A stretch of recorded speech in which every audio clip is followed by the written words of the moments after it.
छत्तीसगढ़ में हुए नक्सली हमले के 48 घंटे से ऊपर हो चुके हैं, लेकिन अभी तक इस मामले में मास्टरमाइंड 22 वीर सपूतों के सबसे बड़े गुनहगार नक्सली आतंकवादी कमांडर हिडमा गिरफ्त से बाहर हैं। केंद्र सरकार और छत्तीसगढ़ के सरकार भले ही देश को यह भरोसा दिला रही है कि इस जवान का बलिदान व्यर्थ नहीं जाएगा, भूला नहीं जाएगा, लेकिन देश हित में हम सवाल पूछेंगे कि नक्सलियों को आतंकवाद जैसा व्यवहार क्यों नहीं किया जाता है, आतंकवादी जैसा बदला क्यों नहीं लिया जाता है? क्या वे आतंकवाद से कम है क्या? हमें तो ऐसा लगता है कि आतंकवाद से ज्यादा नुकसान पहुंचाए हैं नक्सलियों ने, ज्यादा बर्बाद किए हैं इस देश को नक्सलियों ने। इन देश के गद्दारों, इन नक्सलियों के ऊपर ऑपरेशन ऑल आउट क्यों नहीं किया जाता? इन नक्सलियों को सर्जिकल स्ट्राइक, इन नक्सलियों के ऊपर सर्जिकल स्ट्राइक क्यों नहीं किया जाता है?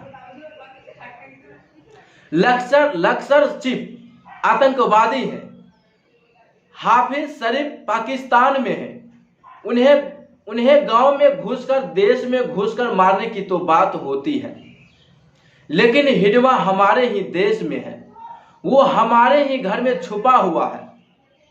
उन्हें क्यों नहीं मारा जाता है? उसे मांग में घुसकर क्यों नहीं मारा जाता है? क्यों नहीं पकड़ा जाता है? भारतीय सेना बालाकोट को बदला लेती है, उरी के बाद सर्जिकल स्ट्राइक होती है। जरा सोचिए, पुलवामा के बाद बालाकोट होता है, लेकिन छत्तीसगढ़ के बाद क्या? छत्तीसगढ़ के बाद क्या? किसी ने नहीं पूछा है। तो आज जिस बात को लेकर हमारे देश को सोचना चाहिए, वो सबसे बड़ी समस्या है नक्सली समस्या। जी, नक्सली समस्या। नक्सली कब तक हमारे जवानों को नुकसान पहुंचाती रहेगी, कब तक हमारे जवान को शहीद करते रहेंगे, और ये हमें कभी नहीं मंजूर होगा। इसलिए हम बार बार कहते हैं कि हाफिज शहीद से पहले, पाकिस्तानी आतंकवादियों से पहले इन नक्सलियों को पकड़ना बेहद जरूरी है, मारना बेहद जरूरी है।